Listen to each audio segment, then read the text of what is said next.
World top rankings ఉన్న universities లో ఎలాంటి ఐఎల్స్ రాయకుండా ఫ్రీ ఎడ్యుకేషన్ అండ్ స్కాలర్షిప్ అందుకోవాలంటే కాంటాక్ట్ విదేశ్ కన్సల్ట్స్.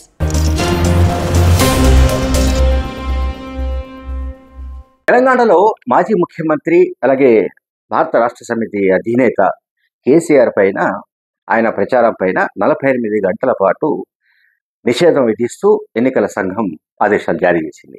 ఈ మేరకు ఆయన బస్సు యాత్రలో ఉండగానే ఎన్నికల కమిషన్ సంబంధించిన అధికారులు ఆయనకు లేఖను అందజేశారు. దీంట్లో అంటే ఎన్నికల కమిషన్, భారత ఎన్నికల కమిషన్ సంఘం ఢిల్లీ నుంచి వాళ్ళు ఇచ్చిన ఆర్డర్లో ఉన్న పాయింట్స్ ఏంటంటే, ఇటీవల ఆయన సిరిసిల్లలో విలేకరుల సమావేశంలో మాట్లాడినప్పుడు చేసిన కామెంట్స్ అన్నింటినీ కూడా వాళ్ళు అందులో మెన్షన్ చేశారు.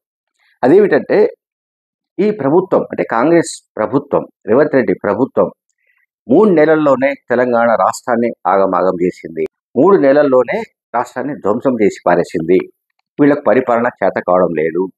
వీళ్ళు కుక్కల కొడుకులు అండ్ లత్కోర్లు, చవటలు, దద్దమ్మలు, తెలివి లేని వాళ్ళు అండ్ ప్రజల్ని అబద్ధాలతో మోసం చేసి ప్రలోభ పెట్టి వాళ్ళు అధికారంలోకి వచ్చారు.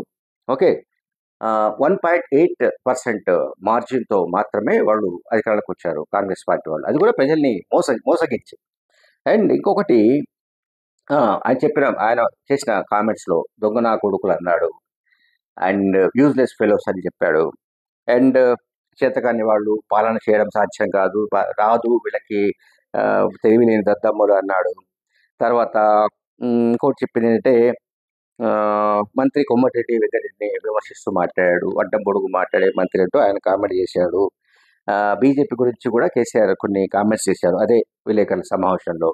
అందువల్ల ఏంటంటే, ఇంకా ఈ డెరోగేటరీ వ్యాఖ్యలుగా, అలాగే అంటే మోడల్ కోడ్ ఆఫ్ కండక్ట్ కింద ఎంసీసీ అని అంటాం మామూలుగా, ఎన్నికల సమయంలో భారత ఎన్నికల కమిషన్ ఏదైతే నిబంధనావళి రూపొందిస్తుందో దాన్ని అతిక్రమించిన భాషను వాడినట్లు, దాన్ని ఉల్లంఘించినట్టుగా, కోడ్ ఆఫ్ కండక్ట్ని ఉల్లంఘించినట్టుగా భావించి తాము ఈ ఆదేశాలు జారీ చేస్తున్నట్టు ఎన్నికల సంఘం తెలియజేసింది.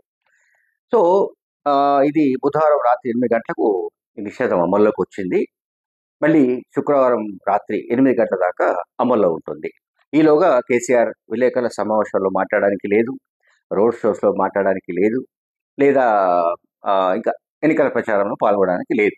మొత్తంగా ఆయన ప్రచారం పైనే ఒక ఆంక్ష పెట్టినట్టుగా మనం భావించాలి. అంటే బ్యాన్ చేసింది ఓ 48 అవర్స్. దీనిపైన బీఆర్ఎస్ వర్కింగ్ ప్రెసిడెంట్ కేటీఆర్ స్పందిస్తూ ఒక ట్వీట్ చేశాడు. ఇదేమి అరాచకం అంటూ ఆయన ట్వీట్ చేశాడు. ముఖ్యమంత్రి రేవంత్ రెడ్డి చేసిన వ్యాఖ్యలు మరి ఎన్నికల కమిషన్కు అర్థం కావడం లేదా, ఎన్నికల కమిషన్కు తెలియడం లేదా, మరి ఎన్నికల కమిషన్కు రేవంత్ రెడ్డి మాట్లాడుతున్న బూతులు అవి ప్రవచనాలుగా వాళ్ళకు కనిపిస్తున్నాయా, ఆయన పైన ఎందుకు చర్యలు తీసుకోవడం లేదు, ఇదంతా కూడా అంటే కేసీఆర్ ప్రచారం పైన విధించిన నిషేధం అనేది ఇది ప్రధానమంత్రి మోడీ, ముఖ్యమంత్రి రేవంత్ రెడ్డి కలిసి చేసిన కుట్ర అని కూడా కేటీఆర్ తన ట్వీట్లో ఆరోపించాడు.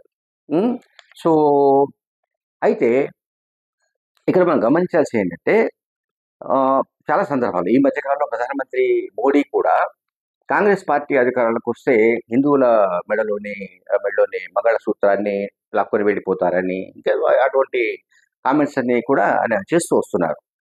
బట్ అటువంటివి ఏవి కూడా మరి ఎన్నికల కమిషన్ ఎందుకు గుర్తించలేదు, లేకపోతే అవి ఎందుకు ఈ పర్టికులర్గా మనం కోడ్ ఆఫ్ కండక్ట్ని వైలేట్ చేసినట్టుగా ఎందుకు కాదో కూడా ఎన్నికల కమిషన్ మరి చెప్పాల్సి ఉంటుంది. Thank you.